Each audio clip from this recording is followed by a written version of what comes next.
Hello, everyone. I'd like to welcome you all to Themis Technologies' informative webinar on how to avoid startup and innovator visa endorsement rejection. We at Themis Technologies aim to help purpose-driven techies from across the globe grow their careers in the UK, irrespective of their career path. We are a London-based consulting firm specializing in global talent visa, startup, and innovator visa endorsements. We are recognized as the UK's #1 global talent visa, startup, and innovator visa endorsement experts. For more information, please visit our website. To begin with, allow me to introduce myself. My name is Tawheed Chowdhury. I'm the organizer of this event. Today, for the first time in history of Startup and Innovator Visa, we brought you an opportunity to have a live Q&A session with the Home Office appointed endorsing body and discuss how to avoid Startup and Innovator Visa endorsement rejection. Our speakers will cover the best advice to prepare you for the Startup Innovator Visa endorsement application, which will provide aspiring entrepreneurs like you with a comprehensive overview of the endorsement process. This overall session will boost your chances of getting an innovator/startup visa endorsement by clearing up your doubts and queries. So today's speakers, we have Nigel Birch and Gayatri Panda. Our first speaker is Nigel Birch. To introduce him, he is an endorser from the Home Office appointed endorsing body from European Innovation Limited. He is a dynamic entrepreneur and innovator with extensive experience in manufacturing and technology industries. Having worked in the startup and innovator endorsing space for the last 3 years, Nigel has extensive experience in the requirements of the endorsement process. In parallel, he is a director in his own software development business, developing training platforms in VR, AR, and AI. He is a recognized thought leader and registered expert for entrepreneurship with the European Commission and has spoken at conferences all around the world about innovation and entrepreneurship. Our second speaker is Gayatri Panda. She is the business partner at Themis Technologies, has taken this initiative to organize the webinar with the Home Office appointed endorsing body to help new promising overseas entrepreneurs to plan their entrepreneurial journey in the UK with confidence. So just a little bit of housekeeping before we start the presentation. If you have any questions or concerns during the presentation, please use the GoToMeeting control panel to leave them in the chat section. We'll have a question and answer session when the presentation is over. I'll bring up all your queries and our panelists will respond to them all. So let me hand it over to Nigel. So hello, Nigel, you can present the presentation from here. So welcome everyone. The objective of this webinar is actually to sort of, as much as anything, educate everyone in both terms of the requirements of the endorsement and also how that then is judged predominantly by the Home Office ultimately to issue you a visa. So I'll start really by just describing the Startup and Innovator Visa. To get either of those, you need an idea. You need the startup is really testing your business idea. You don't actually need any money per se to invest, but you do need to have sufficient funds to actually operationalize your concept, your business concept. And across both of the applications, we need to demonstrate that it is new to market, it is innovative, viable, and a scalable business. And this is true for both the Innovator Visa and the startup. Now, what is so important about those three things? Innovation, viability, and scalability. It is only through those three elements that we can demonstrate to the British government that you will be a successful business and that you will pay tax and that you will employ people. Yeah. So the startup visa lasts for up to 2 years and is there for you to come to market and test your market position. The innovator visa category is for people that has got more experience in business, and you need at the moment a minimum of £50,000 to invest in that business. And that has to be demonstrated in cash, in a bank account, in your name. The idea is still the same. It is still, what is your innovation? What is the viability of this? In other words, how will it make profit? And how will you scale it? How will you grow that business? I'm just going to focus for a moment on the innovation, because lots of people get very, very confused. And this is the most important section. Yeah. And I want you to just think for a moment, within any business idea that you might have, what is the problem that you are trying to solve? Or what is the opportunity within a market that you have identified?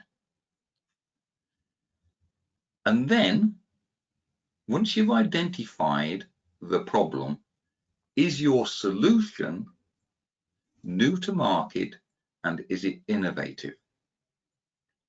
Because that is what the Home Office is looking for. The Home Office does not want me too companies. And by demonstrating innovation and by demonstrating a viable business, you will then embark upon a 36-month journey to apply for your leave to remain, which gives you permanent settlement status in the United Kingdom. You can bring in family members under that visa. And you also, at the end of that, if your objectives in the business aren't quite met, then you can equally extend that visa as well. Yeah. But the important thing is that it's got to be a new idea. Now that is actually quite difficult, which is why I suggest that you begin to look at what is the problem? What is the problem, or what is the new market opportunity? Yeah, you know, no one knew they needed a Bitcoin until someone invented them. Yeah. And the process is laid out here, which is the early stage entrepreneur, which is for the startup endorsement, and then the experienced entrepreneur. You'll have these slides available to you, so I don't intend to particularly go through those. But the endorsing process is a process where you submit a business plan and a detailed financial plan for your business. You work with partners such as us to refine that, and ultimately there is a endorsement review, which is carried out by someone like me. And the endorsement review really just makes you think about your business and ensures that you know what you are going to do in your business and how you're going to run that business. Yeah.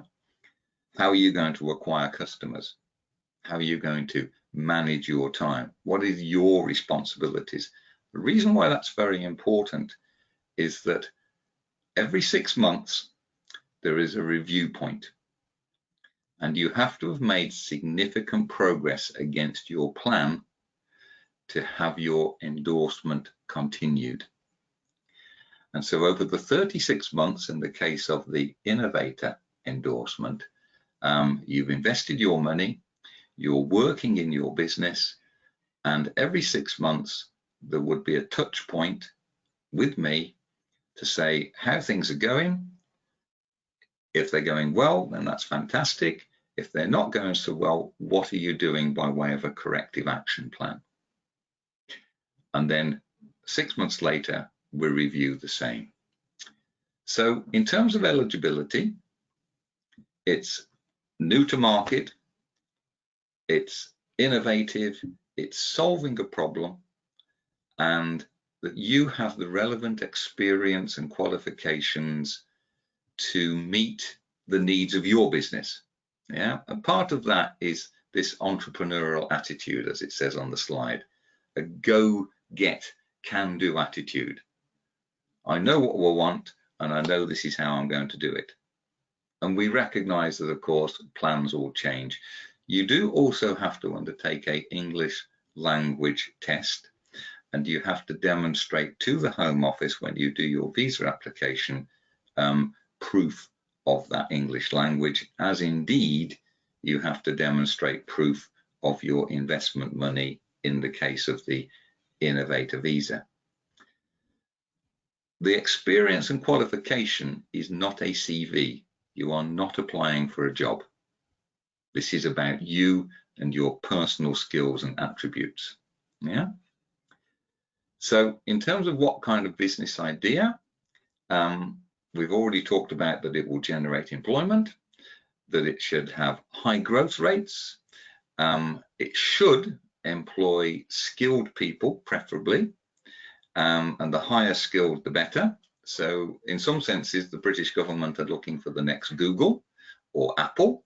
We're yet to find that yet, but it gives you an idea that this is a very, very exclusive club, if you will, to join, and that when you're in on the Innovator Visa, you're one of a very, very entrepreneurial team, and you are seen by the British government as very important in that sense. The idea has to help stimulate growth in the United Kingdom. In other words, it's adding economic benefit. And there are lots of programs in the United Kingdom which can help you with that in terms of assistance and mentoring and things like that. So the infrastructure here is very supportive to entrepreneurs. And it doesn't really matter whereabouts you decide to set up your business in the United Kingdom. That can be anywhere.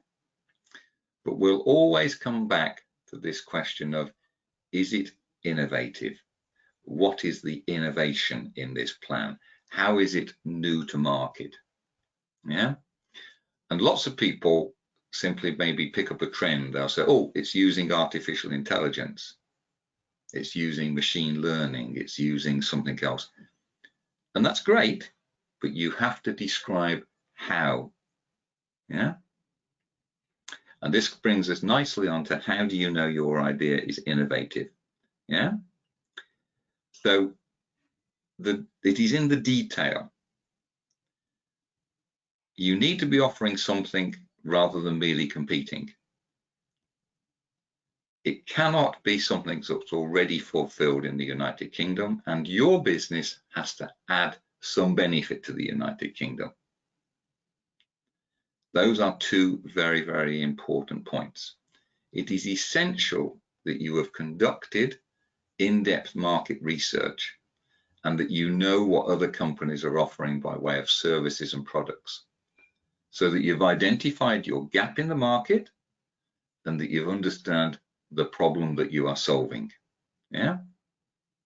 Now, it doesn't just have to be digital. We've endorsed people in building industry and materials, renewable energy, a lot in the digital economy. It has to be said, we've endorsed a lot of people working much like the picture there with machine learning, with artificial intelligence, with virtual reality and augmented reality. But again, they're not perhaps breakthrough products. They're maybe training or they're stress simulation, but they're doing things differently. Yeah. And that is where in evaluating your business idea is really the key question. What am I doing differently? And don't make it up. You can read a business plan and in 10 seconds, this is just fantasy. Yeah.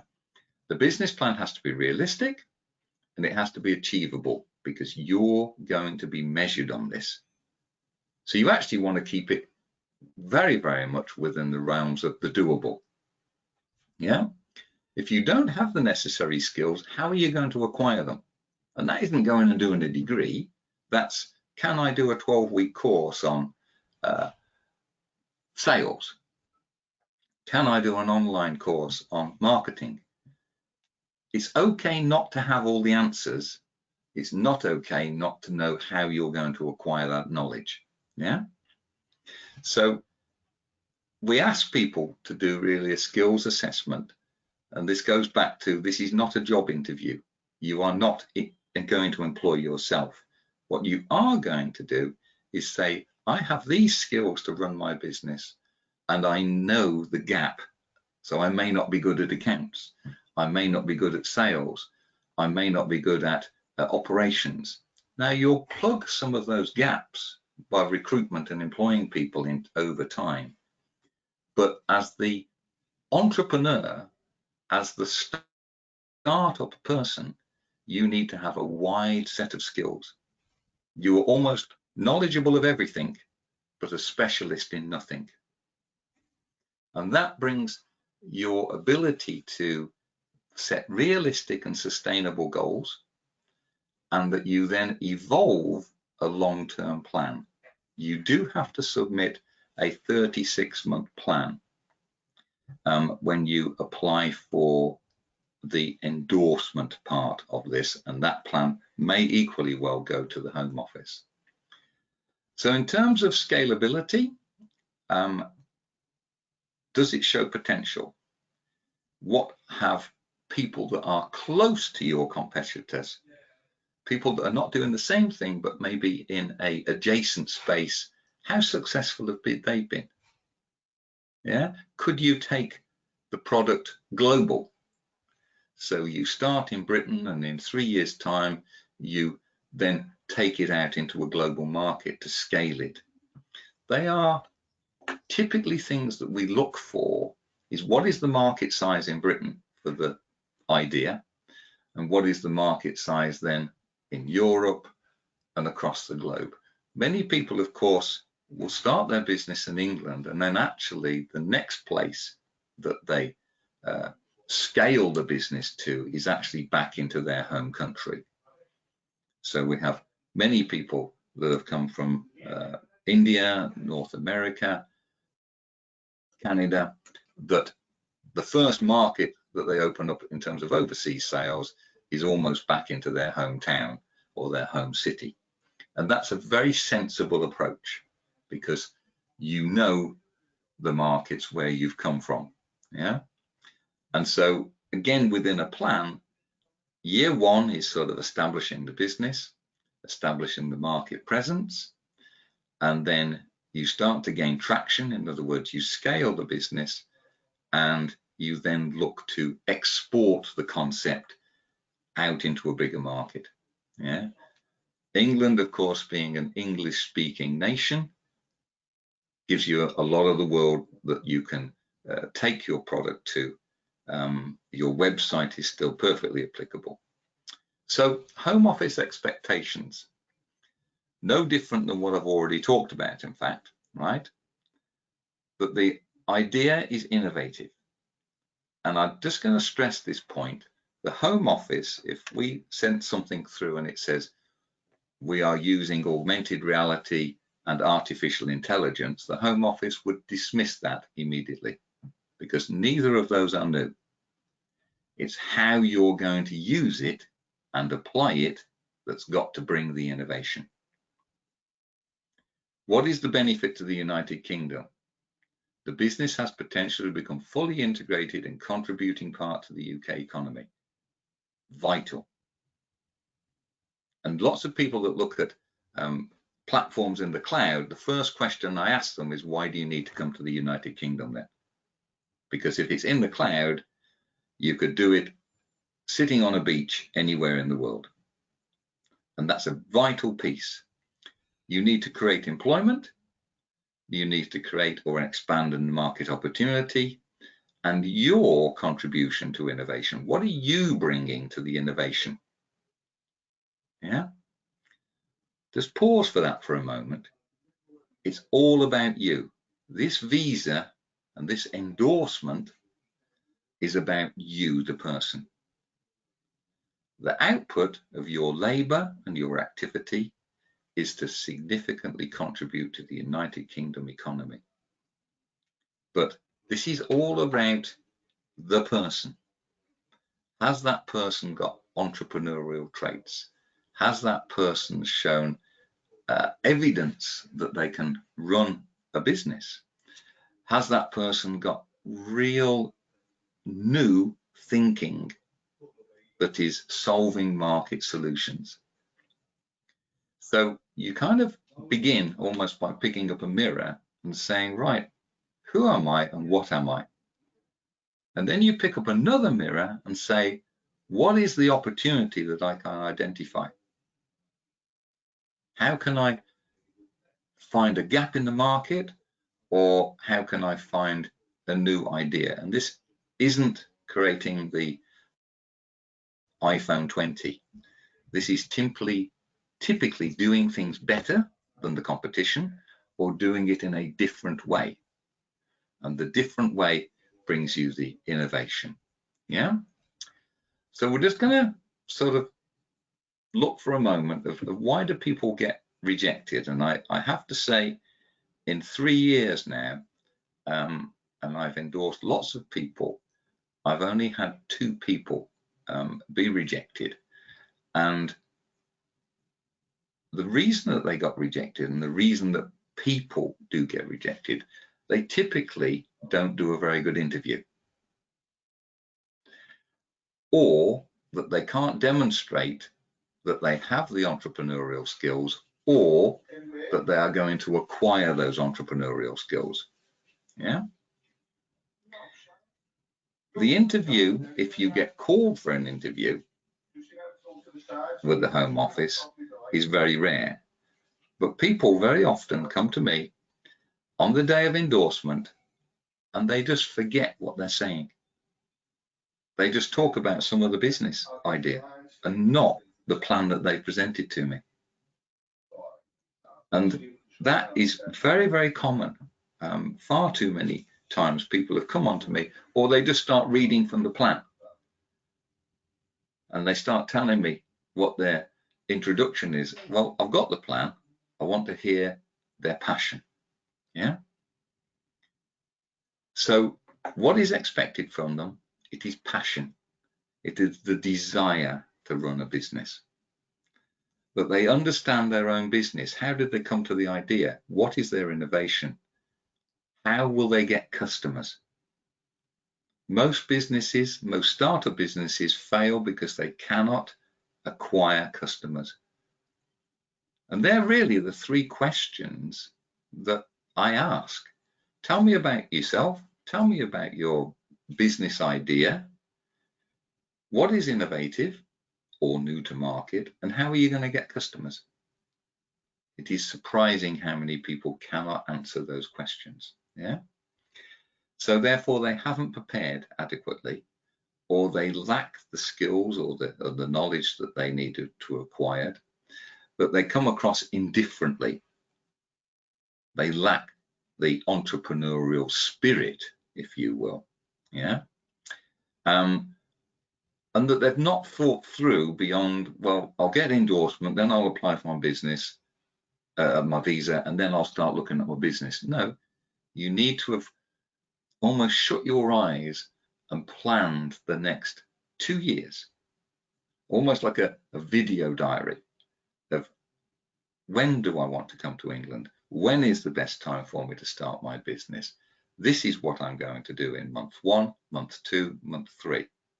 So that you step through it, knowing that there will be changes, knowing that there could be another pandemic. You know, many people that came into the United Kingdom 2 years ago, of course, walked straight into shutdowns, and the pandemic completely closed the country for 3 months. What could they do? They opened up bank accounts, they registered their businesses, and they worked with their endorsing body to ensure that they were knowledgeable of what they were undertaking. Yeah. The endorsing body is there to help. Everyone desperately wants you to succeed. Yeah. But it's your business, not the endorsing body's business. Yeah. And ultimately, at the end of the period of time that the visa lasts, we have to make a statement of good intent to the Home Office. In other words, we have to verify that the business is viable for the next 12 months and that it is a going concern. Now, that is done by the touch points. By every 6 months we talk and we understand how people are progressing. But people that come to us for endorsement, we typically talk to them about every 12 weeks. Just a short conversation, or they're welcome to drop into our offices for a cup of coffee, or we might meet them at some convenient location. We can signpost you for company setup. We can also signpost you to banks for opening of your bank account, and we can help you with your sales and business development stroke marketing strategies. Yeah. But the important point there is actually number 4, stay in contact, because what we have got is lots of experience. And if we don't know, then we'll know someone that does know. So we can signpost you to other people. And no one expects you to know everything. We fully recognize that not only are you starting a business, you're also coming to a new country. So for the first 3 months, whatever you plan you're thinking you're doing, probably you won't get done. So you need to think about, I'm coming to England, everything's in a second language, typically, not in every case. Everything's a little bit different. We drive on the same side of the road, or we drive on a different side of the road. So the first thing is not to get yourself run over in many cases. And what do I do now? I've got to register a business. How do I do that? I've got to register with the Inland Revenue. How do I do that? So there's lots of how questions. If you're bringing family with you, actually it's typically, how do I get someone into school? How do I register with a doctor, a dentist? How do I rent a house? So the first 6 months is normally just an endless list of hows and questions, which actually aren't related to the business. What they are related to is moving house and moving country. So in your thinking, you need to clearly describe to the endorsing body your process and your time scale, because a letter of endorsement lasts for 12 weeks. So you have 12 weeks to get your visa application in. Yeah. And as I just commented earlier, we've only had 2 people ever be rejected. And we're going to describe now a process of, if your visa is rejected, what do you then do? So if we could move to the next slide, that would be helpful. So the first thing to do is you undertake an administrative review. Yeah. So if the Home Office refuses your visa, they have to give a reason. It's a points-based system. And you may fail because of your English language. You may fail because they called you for interview and they didn't like what you said. So there's always a reason for failure. So we assess that with you, and we would typically formulate as a team an administrative review, which you would then submit back into the Home Office. Yeah. Now, once you've done that, there isn't much more you can do. You've got to wait for that administrative review to take place. Yeah. And often the reason that it's been rejected is that the Home Office has not clearly understood from the business plan what you're trying to achieve. Yeah. The Home Office has thousands and thousands of applications per year. And the officials in the Home Office do not know everything. They are government officials. They have typically not been business people. And they may not know, because what you are doing is new and innovative. They may not understand it perhaps fully, or they may just do some light desktop research. Yeah. And so, oh, this can't be done. Well, everything we look at in the Innovator Visa theoretically is so new, it might not be able to be done. Yeah.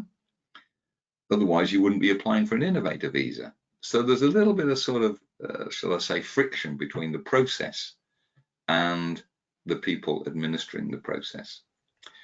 The alternative is that you decide not to go down an administrative review, or if that decision still stands, then you then apply under a new application, and that you go through the same process again, perhaps with a different idea or a much more refined idea around a brand new application. Yeah. Administrative reviews do take time. And you have to sort of, it's out of everyone's control. The Home Office does not answer to anyone in terms of timescale. So I hope you found that informative. And we will ultimately, at the end of this, of course, be taking any questions that you have. Okay. Thank you, Nigel, for sharing such insightful content, shedding light on the crucial parts of making a compelling endorsement application, an overview on how endorsement bodies work and how to produce a robust business plan, expectations of the Home Office, and how to properly assess the innovative viability and scalability of the business and overcome any concerns about the startup Innovator Visa endorsement rejections. So now, our next speaker is Gayatri Panda, a business partner of Themis Technologies. Over to you, Gayatri. Thank you, Tauhid. It was indeed a very informative session by Nigel. Hope this will help our audience to make well-informed decision when it comes to the UK startup and innovator visa. So in this session, I will share a small case study and then let you ask questions directly to Nigel. So today's case study is based on a startup success story, Sai Security Intelligence. So Amit and Shivangi are from India and decided to start their company in the UK, but not sure how it can be possible. So Amit is a cybersecurity expert and Shivangi was a lecturer in a university in India. They wanted to set up a learning platform, but their business idea was not meeting the UK Home Office requirement of new innovative business. So being highly skilled and research oriented, they conducted an in-depth market analysis and identified a gap. They also ensured the idea is completely new by further researching the UK market. So Sai Security Intelligence came to existence after months of rigorous research and analysis. So it is a digital platform that provides cybersecurity skill development programs for individuals as well as cyber awareness programs for SMEs. So offerings for individuals include online skill development course, customized training course, mentorship, and adopting learning analytics. The platform will enable individuals to set their goal and recommend skills individuals need to achieve their goal. Whereas the offering for SMEs consists staff awareness training programs and an innovative community-based platform for SMEs against cyber threats. So with an objective to bridge the widening skill gap in the cyberspace and protect business community against the cyber attack, founders Amit and Shivangi did proceed further with their business plan. They highlighted clearly why they selected the UK and how UK tech sector will get benefited from this business. To demonstrate innovation, viability, and scalability, they went all the length and clearly but concisely presented how their business plan is meeting the Home Office criteria. For example, for innovation, the platform deploys advanced AI and machine learning technology to uniquely combine customized online learning, mentorship program, and objective-oriented recommendation for individuals to achieve their set skill level. Whereas the viability, founders have experience, talent, skills, and qualifications relevant to their business and they are ready to invest. In terms of scalability, it is a highly scalable business because of set templates and ready-made educational material. Besides, setting up the company in London, the global finance capital where cyber threats are prevalent, will help grow the company massively within a short period. So within a few days of finalizing a very practical business plan, they received endorsement, and immediately after they applied for the visa. So before they land here, they studied different aspects of the UK startup ecosystem and how to settle as an outsider. They took professional support for their career transition, and within a few weeks of landing in the UK, they settled properly. They joined tech jobs, registered this company. If you check the slide, the company is registered on their both the co-founders, and they registered in the month of June, while they came in the previous month. They also opened their bank account, they took domain and initiated the website development. So right now, as per my discussion, what I understood, they're already working on a minimum viable product and developing their website. They also started networking with industry professionals. They're connecting with people from the same industry. They're also participating in some event. So they're expanding their network in UK. So now as they are connecting with investors, also simultaneously working on the minimum viable product. And because of this networking and the word of mouth, they are getting consulting projects. They now plan to hire digital marketer from India to start promotional activities like promoting their product, and also they have a plan to launch their product by end of 2022, by December 2022, as per my discussion with Amit and Shivangi. So as they launch the product, they will onboard more and more clients for sure, because their target is the global market including UK, India, and this will lead to innovator status. So within 3 years of innovator, they are eligible to apply for the ILR or the settlement. So if they can do this, you can do this too. For this startup journey, they have taken professional support, and with the help of professionals like us, you can certainly reach your ILR goal with less hardship. So how can we help you? So we can help you to reduce the time and effort you have to spend to obtain your startup or innovator endorsement and reach your goal for ILR or the settlement. So we can even find you the best endorsing body as per your idea and budget, and we will negotiate terms and conditions for you. We create a business plan as per the requirement of the Home Office and endorsing body to make sure it is accepted and you are getting the endorsement and visa. We also save you time by reducing your chance of rejection as we prepare you thoroughly to clear the endorsement interview. Besides, if there is a legal challenge, we will provide you best resources and support system. So you don't have to worry to start your business journey in the UK. You can contact companies or professionals like us to assist you reach your goal. So that's it from my end. Over to Tohid. Thank you so much. Thank you, Gayatri, for sharing valuable information derived from personal experiences. We will take questions from our audience now. And like I said before, if you do have any questions, please use the chat in the, well, it should be there, but yeah, if it just real quick.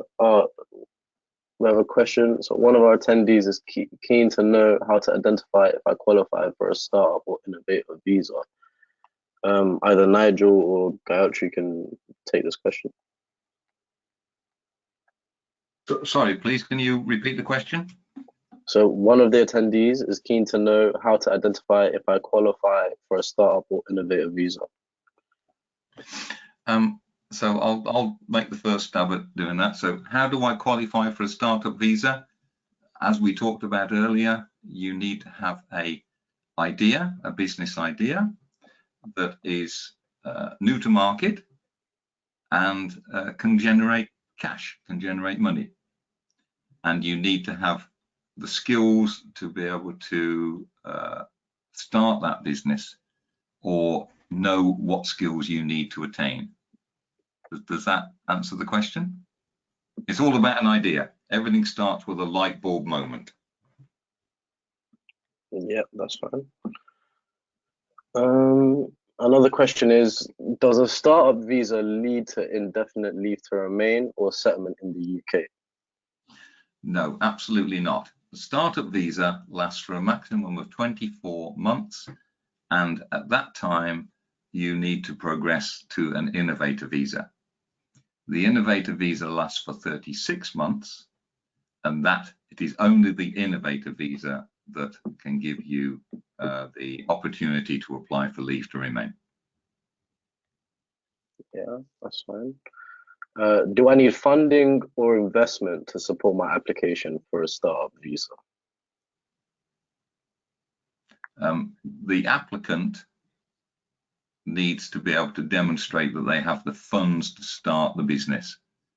In the case of the innovator visa, that is a minimum requirement of £50,000, but usually, because of the level of innovation, more is required. So if you are developing a product, you've got to develop that product before you can sell it. Yeah? Yeah. Let us say that that is a spend for 3 months, and then it takes another 3 months to take to market and get traction in sales. You need to have the cash to be able to fund the business for that period of time. Yeah. Another question we have is, I'm a recent graduate and looking to open my own business in the UK, but I am not sure which visa will work for me. Both startup and innovator visa looks quite similar to me. If you give some insight. Yeah, well, I mean, they are similar in as much as the requirement is the same. They need innovation, viability, and scalability. And I guess the difference is how much money you've got to invest. As a recent graduate, you would not be an experienced business person. A requirement of the innovator is that you have got some business experience. Yeah. So I would say that the startup would be the appropriate route.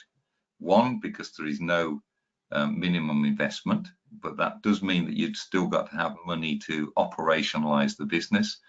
And secondly, the idea of the startup is that you gain those skills, hence why it's startup moving into the innovator. Yeah. Sorry, just give me one sec. Okay, so our next question is from another recent graduate from Innovative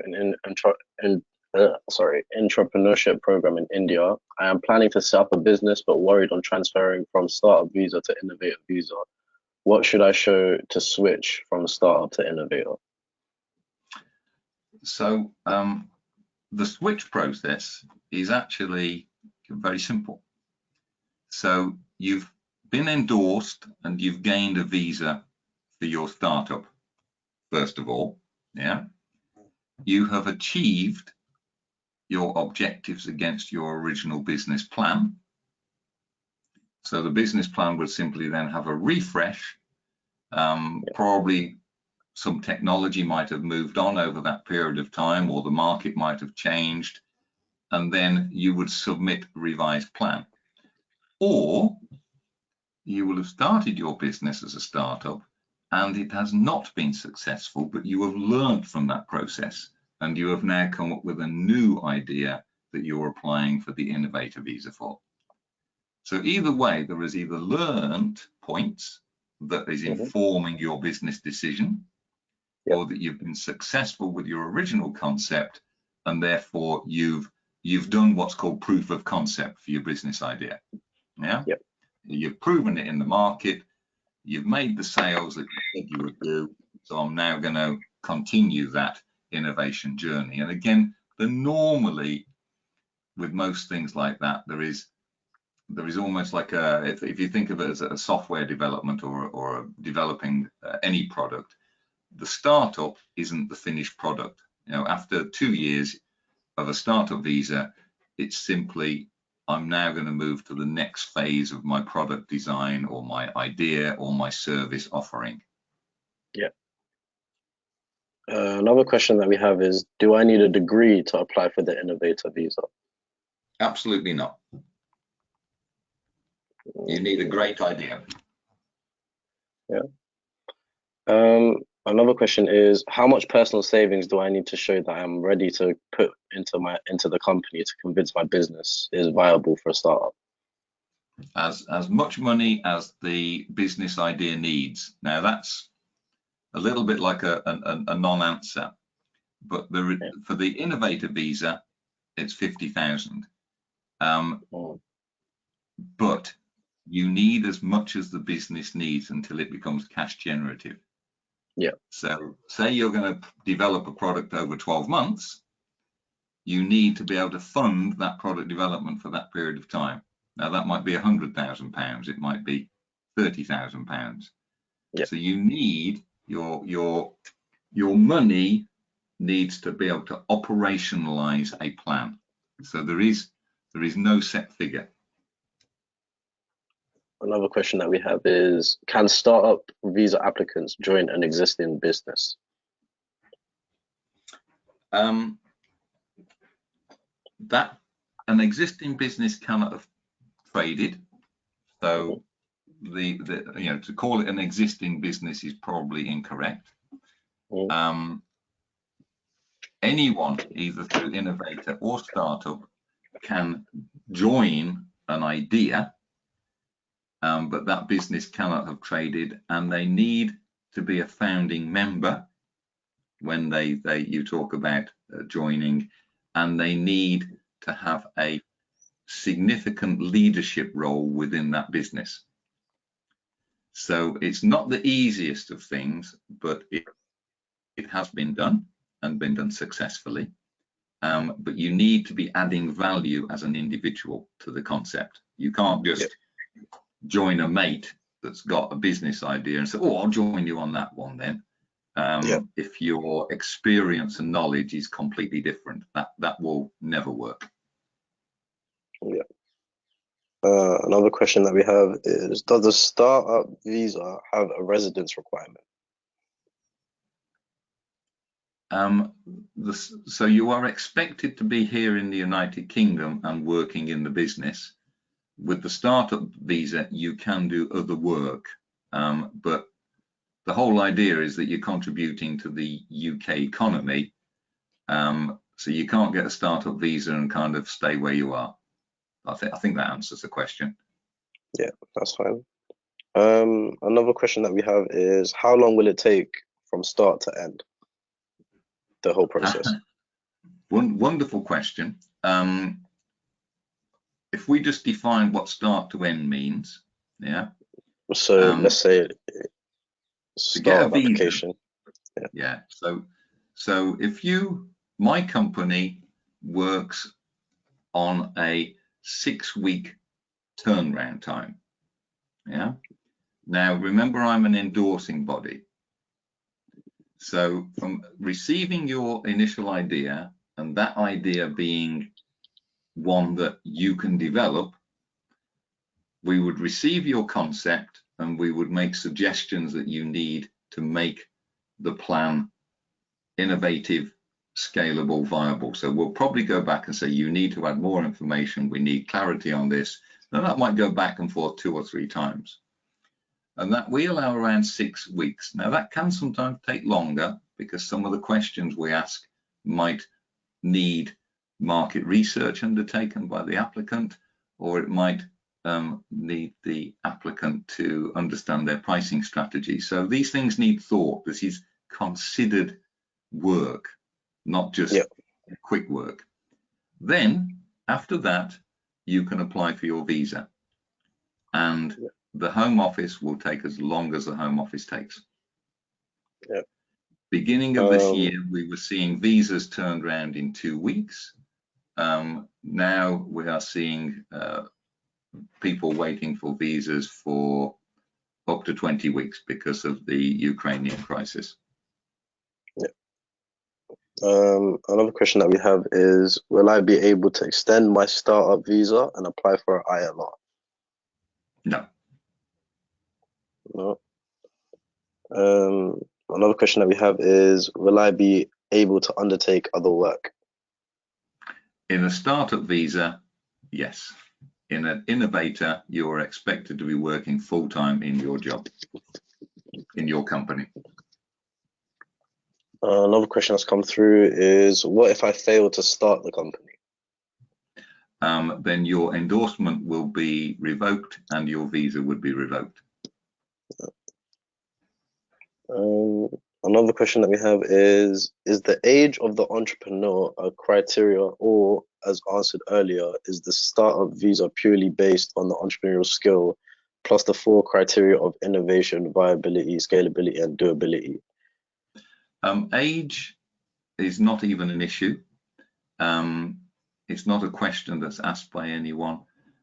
It's you're never too old to become an entrepreneur, or you're never too young to become an entrepreneur. Yeah. Another question is, what do you do if your startup visa application is refused? Exactly the same as we've already described. You undertake an administrative review and put that back into the Home Office. The process is the same, whether it be innovator or startup, or you come up with a revised idea and start again.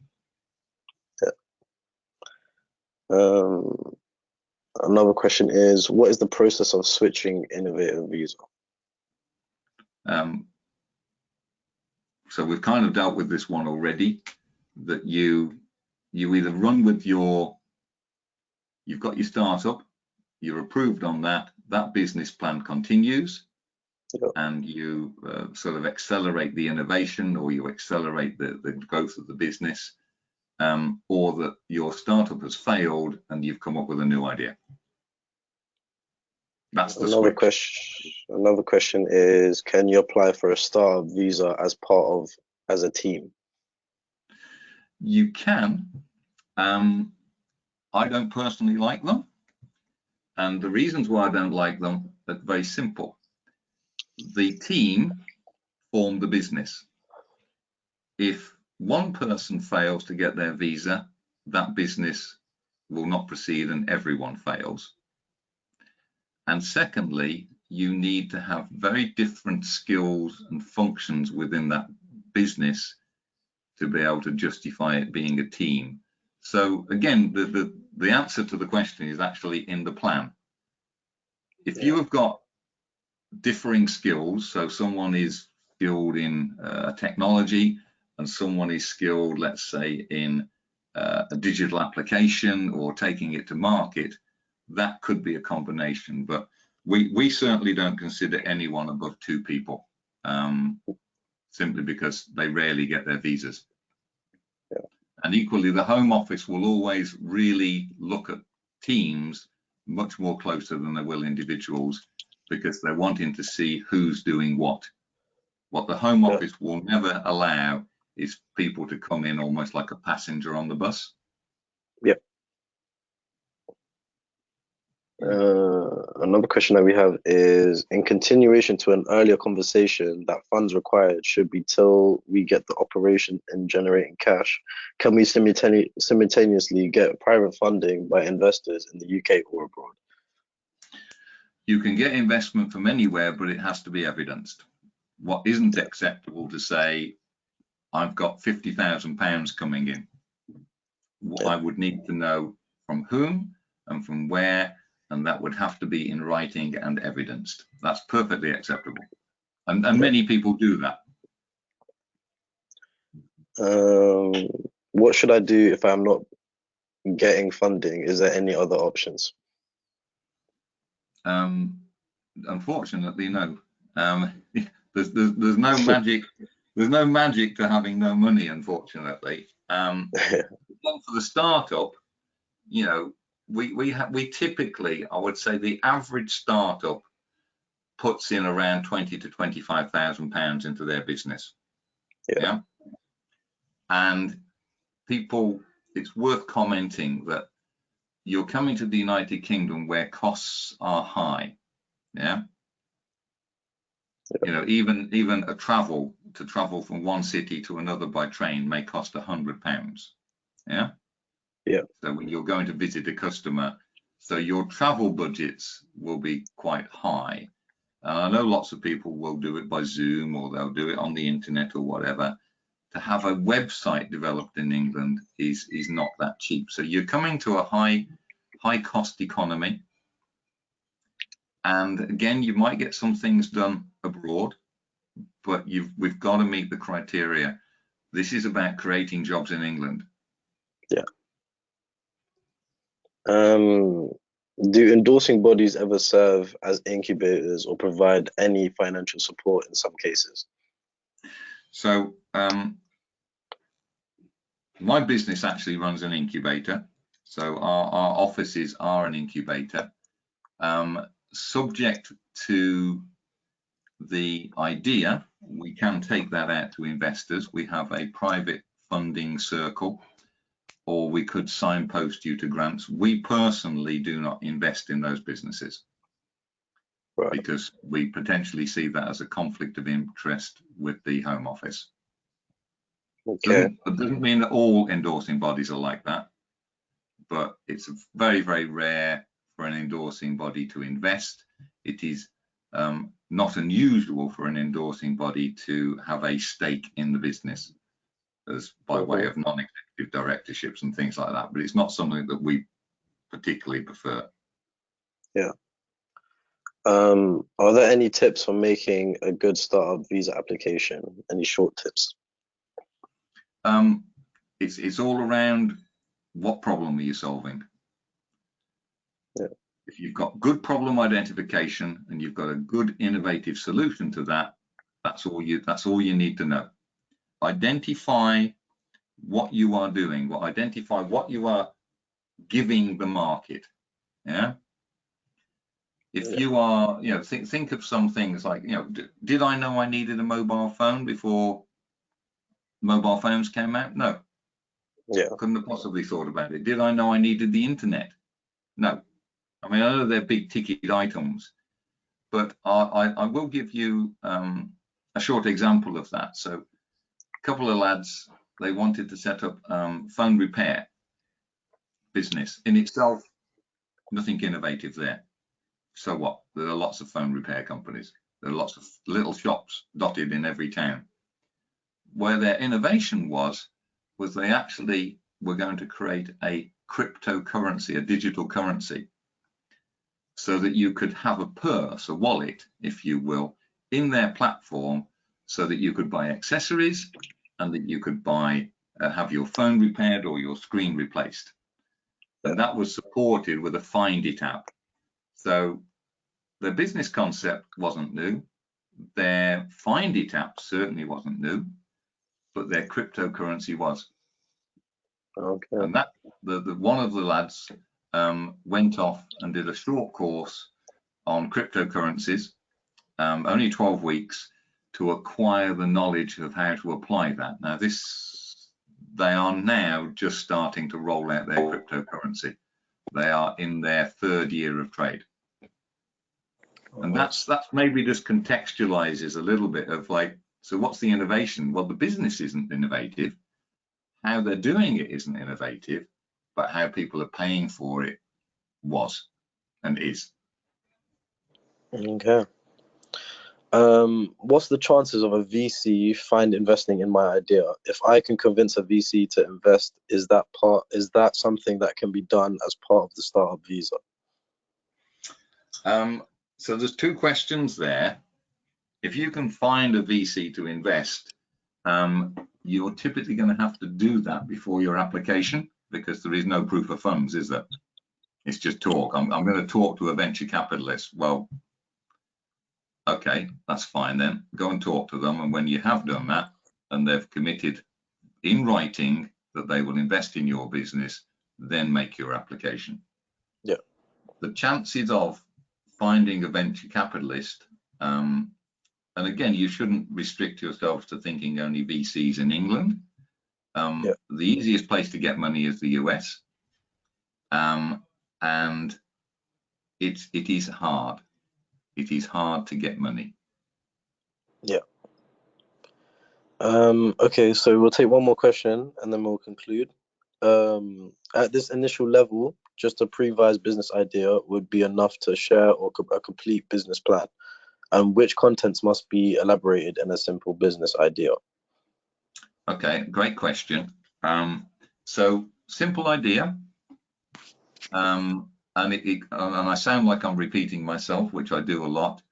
If you just describe what is the problem that you are solving, or what is the opportunity that you've seen, very, very clearly articulate that, and what is the novelty or new to market element of your solution. But there really needs to be detail on that, right? And I'll go back to a point I made as I was talking earlier. I get lots and lots of applicants saying, I've got this great idea and I will use machine learning, augmented reality, virtual reality, and cryptocurrency. I must have 10 applicants like that a day. And when we go back to them and say, please tell us how all of the things you've described will work, I never hear from them again. And again, I'll give an example for the audience.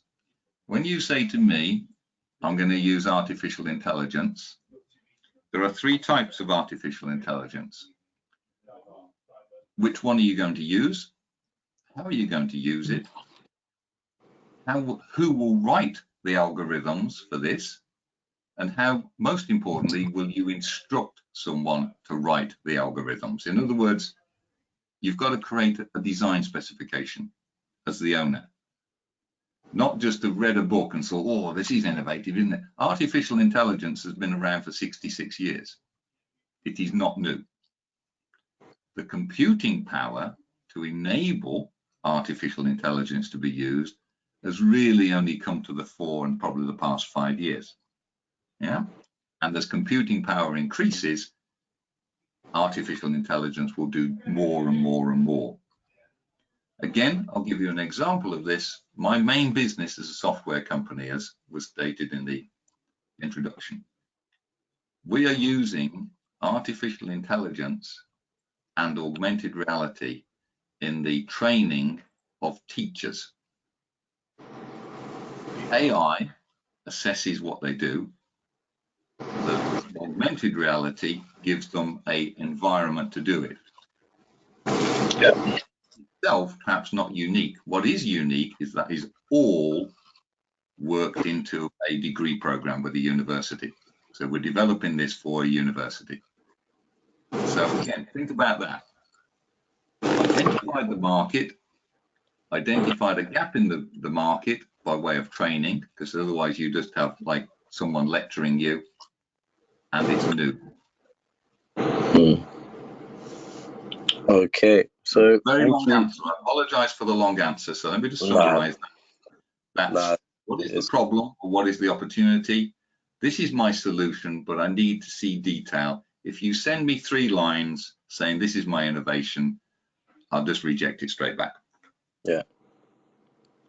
So thank you to Nigel and Gayatri for the informative presentation, and thank you for the participants, Mahmood, Haydar, Ritik, Sanjeev, Ranjan, and Christopher for the questions.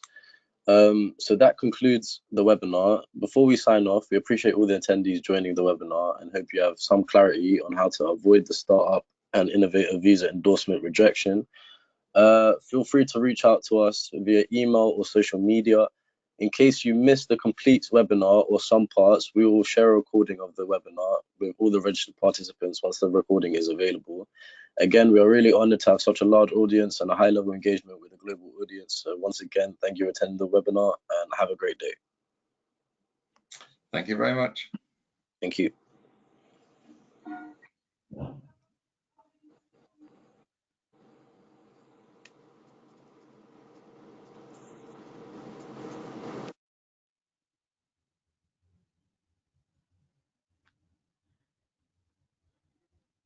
Anyone left?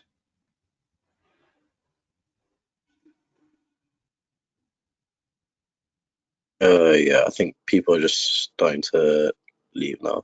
I think it's going to end now.